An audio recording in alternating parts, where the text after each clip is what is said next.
আদম সন্তানের মধ্যে কিছু আছে তারা কুকুর জানোয়ারের থেকে খারাপ, চতুষ্পদ প্রাণীর থেকে খারাপ। ঘটনা কি? এই মানুষ আল্লাহকে চেনে নাই, আল্লাহকে চেনে নাই। আল্লাহ কেন বলবে না উলাইকা কাল আনআম? একটা জানোয়ার হয়ে সে তার মালিককে চিনল, আর মাখলুকাতের শ্রেষ্ঠ মানুষ হয়ে আমি আল্লাহ, আমি মালিককে চিনে নাই, সুতরাং তুই কুকুর থেকেও খারাপ। খারাপ ভাবে না, এটাই বাস্তবতা। মালিককে কেন চেনো নাই? তুমি দুনিয়া সব বুঝেছো, দুনিয়া সব কিছু বুঝেছো, আমি আল্লাহরে বোঝো নাই। তুমি জানোয়ার হবা না কেন? তাই রব বলেন উলাইকা কাল আনআম, তুমি চতুষ্পদ প্রাণী। আরে শুধু চতুষ্পদ প্রাণী না, বাল হুম আদল, ওট থেকেও খারাপ। ওট থেকেও খারাপ। তোমার ফল দিছিলাম, চিন্তা করো নাই কখনো যে জান্নাত আছে, জাহান্নাম আছে, আমাকে যেতে হবে, হিসাব দিতে হবে, কখনো ভাবো নাই। তো ফি নো চিন্তা, দুনিয়া কা মজা লে লো, দুনিয়া তোমারই হে। এই চিন্তা করে তুমি দুনিয়ায় ঘোরাফেরা করেছো, কখনো তোমার অন্তঃকরণটা ভালো কাজে লাগাও নাই। তোমার কান চক্ষু দিয়েছিলাম, দুনিয়া সব পাচ্ছো, কোনটা 500 টাকা, কোনটা জাল টাকা, ভালো করে বুঝে নিছো। কিন্তু কোরআনের পাতায় হকের কথা লেখা আছে, হারামের কথা লেখা আছে, হালালের কথা লেখা আছে। কোনদিন দেখার চেষ্টা করো নাই। তুমি কুত্তা হবা না কি হবে? তুমি জানোয়ার হবা না কি হবে? ও মানুষ, আমি তোমারে কান দিয়েছি, সব শুনেছো, সব বুঝেছো। আমি আল্লাহর কোরআনের কথাটা শুনে ভালো হতে পারো নাই। তুমি জানোয়ার হবা কি হবে? কথা বুঝে আসছে? রাখতেছেন না তো? না আপনারা দিবেন আমার আলোচ্য বিষয় কি করব? আইয়ুহাল্লাযীনা আমানু আনফুসাকুম ওয়া আহলিকুম নারা ওয়া কুদুহান নাস ওয়াল হিজারা ওয়া ইদ্দাত লিল কাফিরিন। আল্লাহ তাআলা বলেন ঈমানদাররা, তোমরা নিজেরা জাহান্নাম থেকে বাঁচো, তোমরা নিজেরা জাহান্নামের আগুন থেকে বাঁচাও এবং তোমার পরিবারকে জাহান্নামের আযাব থেকে রক্ষা করো। সন্তানদের বাঁচাও, নিজেরা বাঁচো। আল্লাহ বলেন কেন বাঁচবা?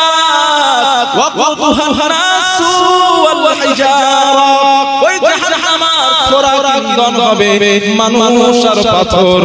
আল্লাহ বলেন ওই জাহান্নাম উইদ্দাত লিল কাফিরিন, আমি আল্লাহ কাফেরদের জন্যই তৈরি করেছি।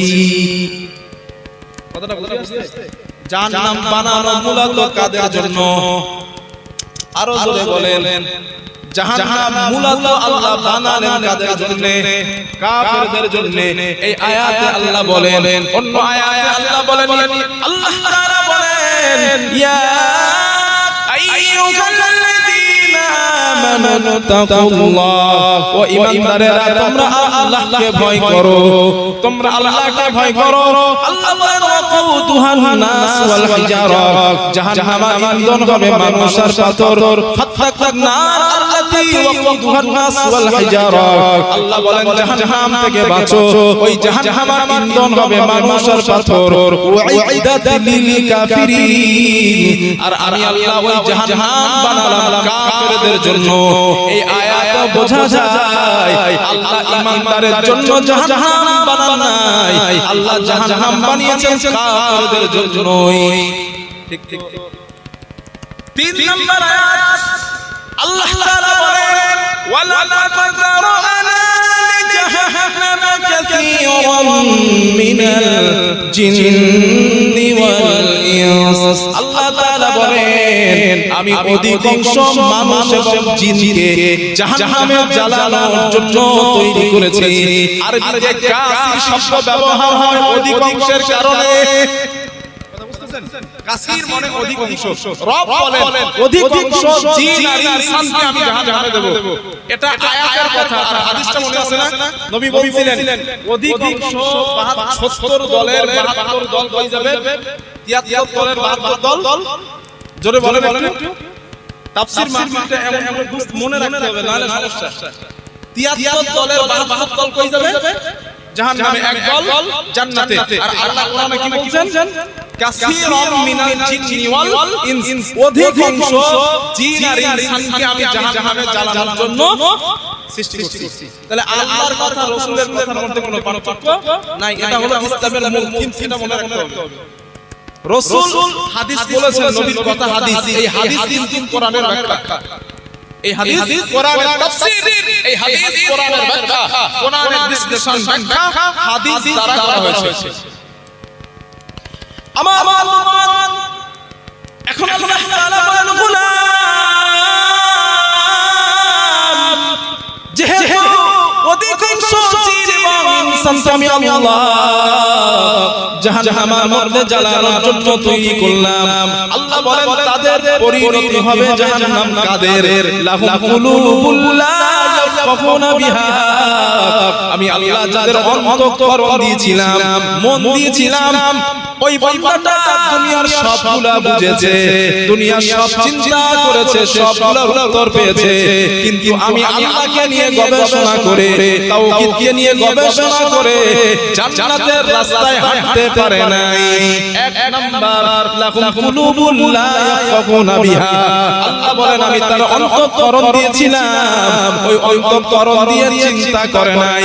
আল্লাহ বলেন দুই নাম্বার ওয়ালা সিরুনা বিহা, আমি আল্লাহ আমার বান্দাকে দেখার জন্য চক্ষু দিয়েছিলাম, দুনিয়ার সবগুলা বান্দা দেখেছে, বান্দা দুনিয়ার সবগুলা দেখতে পেয়েছে, কিন্তু না, আমি আল্লাহর কোরআনের আয়াতগুলো দেখে বান্দা হেদায়েত হতে পারে নাই, আমি আল্লাহর সৃষ্টি নিদর্শন দেখে হেদায়েত হতে পারে নাই। রাস্তা দিয়ে হেঁটে গিয়েছে, রাস্তার পাশে বিরাট ফুলের সুন্দর বাগান, ওই বাগান দেখে বাগানের প্রশংসা করেছে, ইলিশ মাছ দিয়া দুপুরবেলা ভাত খেতে বসেছে, ইলিশ মাছের সুঘ্রাণ, ইলিশ মাছের স্বাদ, স্ত্রীর রান্নার প্রশংসা করেছে, ইলিশ মাছের প্রশংসা করছে। আল্লাহ বলেন আমি আল্লাহ নিয়ামতের প্রশংসা বান্দা করতে পারে নাই, ঠিক কি না? আল্লাহ বলেন ওয়ালাকুম আয়ুনুন লা ইউসিরুনা বিহা, তাদের বৈশিষ্ট্য হলো নিয়ামত দেখেছে কিন্তু আমি আল্লাহ নিয়ামতের প্রশংসা করতে পারে নাই। আল্লাহ বলেন 3 নাম্বার ওয়ালাকুম আযানুন লা ইয়াসমাউনা বিহা, আমি তাদেরকে কর্ণ দান করেছিলাম, দুনিয়ার সবগুলো আওয়াজ কানের মধ্যে আসছে, গান বাজনা ঢোকাইছে, হারাম হালাল সবগুলো ঢুকিয়েছে, কিন্তু উলামায়ে কেরামদের বক্তব্য শুনে, কোরআনের আলোচনা শুনে, নবীদের কথা শুনে বান্দা হেদায়েত হতে পারে নাই। আল্লাহ বলেন ওরা কেমন জানো? উলাইকা কাল আনআম, আল্লাহ বলেন ওরা চতুষ্পদ প্রাণী, আল্লাহ বলেন শুধু চতুষ্পদ প্রাণী না, বাল হুম আদল, আল্লাহ বলেন ওরা চতুষ্পদ প্রাণী থেকে খারাপ। আমি আনআম ভেবে দেখছি যে আল্লাহ তাআলা মানুষকে এক আয়াতে বলেছেন ওয়ালাকাদ কাররামনা বানি আদম, আমি আদম সন্তানকে সম্মান দিয়েছি, আর এইখানে বলেছেন আদম সন্তানের মধ্যে কিছু আছে তারা কুকুর জানোয়ারের থেকে খারাপ, চতুষ্পদ প্রাণীর থেকে খারাপ। ঘটনা কি, বিষয়টা কি? আমি গবেষণা চিন্তা করে দেখছি, খারাপ ভাবে নেবেন না, হয়তো উদাহরণ দিতে গিয়ে মাইন্ড লাগতে পারে, তবে বাস্তব এটাই। আচ্ছা আপনারা বলেন, অনেক সময় রাস্তার ধার দিয়ে হেঁটে যান, দেখেন রাস্তার ধারে গরু বাঁধা থাকে, তাই না ভাই? গরু, অনেক সময় রাস্তার ধারে ছাগল, কুকুর দাঁড়ায় থাকে, অনেক দেখবেন আপনারা কুকুর একটা উঁচু জায়গা পেয়েছে, ঠ্যাং উঁচু করে তার প্রকৃতির প্রয়োজন মেটায় দেয়, মানে পেশাব করে ঠ্যাং উঁচু করে, আছে না? গরু রাস্তার ধারে বাঁধা আছে, ওই গরুটা দাঁড়ায় পেশাব করে না বসে? জোরে বলেন। দাঁড়িয়ে পেশাব করে, তো দাঁড়িয়ে পেশাব করে গরু কেন? গরুর কোনো বিবেক নাই, দাঁড়ায় পেশাব করে। কুকুরের কোনো বিবেক নাই, আল্লাহ ওদের ভালো মন্দ বোঝার তৌফিক দেন নাই, এইজন্য তারা দাঁড়িয়ে পেশাব করে। ভাই আল্লাহ এই মানুষকে সম্মান দিলেন, ভালো মন্দ বোঝার তৌফিক দিলেন, এত কিছু বান্দা জানার পরেও রাস্তার ধারে দাঁড়ায় পেশাব করে, কুত্তার থেকে খারাপ হবে না কেন? কথাটা বুঝে আসছে না? ও কুত্তার থেকে খারাপ হবে না কেন? কুত্তাকে আল্লাহ বিবেক দেন নাই, সেন্স দেন নাই, ভালো মন্দ বোঝার তৌফিক দেন নাই। এজন্য সে দাঁড়ায় আলস্য করছে। মানুষকে তো আল্লাহ ভালো মন্দ বোঝার তৌফিক দিলেন, কোনটা খারাপ কোনটা ভালো, কোনটা খারাপ কোনটা মন্দ সব বোঝার তৌফিক দিলেন। এরপরেও দাঁড়ায় আলস্য করে কুত্তার থেকে কেউ খারাপ হবে না কেন? আপনারা বাড়িতে কুকুর পোষেন না ভাই? অনেকে পোষেন তো। কুকুর পোষা দুইটা কারণে জায়েজ হাদিস আছে, মিশকাত শরীফের হাদিসে পাবেন দুইটা কারণে কুকুর পোষা জায়েজ আছে।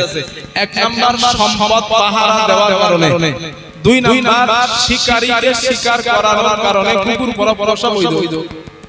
তবে বর্তমান প্রেক্ষাপটে সিসিটিভি ক্যামেরা হইছে, বিভিন্ন উন্নত মানের তালা গেটের ব্যবস্থা হইছে, এই ক্ষেত্রে কিন্তু কুকুর পোষার বৈধতা পাওয়া যায় না। তবে যারা প্রশাসনের কাজ করেন ওনারা আসামি ধরার জন্য কুকুর পোষেন, এই ক্ষেত্রে কিন্তু ভিন্ন হবে। তো যাই হোক, অনেকে বাড়িতে কুকুর পোষেন। আপনারা জানেন বাড়িতে কুকুর পোষেন, রাত 12টা 1টা 2টো 3টের সময় কাজ কাম সেরে আপনি বাড়ি গেছেন।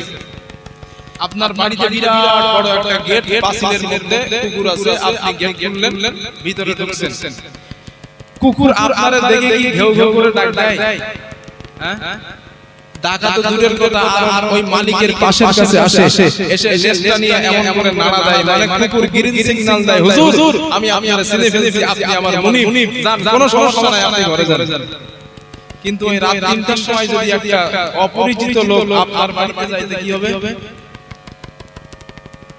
বলেন না, অপরিচিত লোক আপনার বাড়িতে গেছে রাত 3টার সময়, কুকুর তারে ছেড়ে দেবে বলে মনে হয়? শুধু লেজ নাড়া দূরের কথা, ওরে কামড়ায় শেষ করবে, কারণ কুকুরের বিশ্বাস এটা অপরিচিত মানে আমার বাড়ির মালিকের ক্ষতিকর কোনো বস্তু। ডাকাত চোর হবে, আপনারে ঘেউ ঘেউ করবে। এখান থেকে কি পেলেন? কুত্তা একটা নিকৃষ্ট প্রাণী, নিকৃষ্ট প্রাণী। সে মালিককে চিনলো, মালিকের শত্রুকে চিনলো, মালিককে চিনলো, মালিকের শত্রুকে চিনলো। ভাই মাখলুকাতের শ্রেষ্ঠ মাখলুকাত আল্লাহ যাদের বিবেক দিলেন, বুদ্ধি দিলেন, সম্মান দিলেন, মেধা দিলেন, প্রদান করলেন, সবকিছু দিলেন।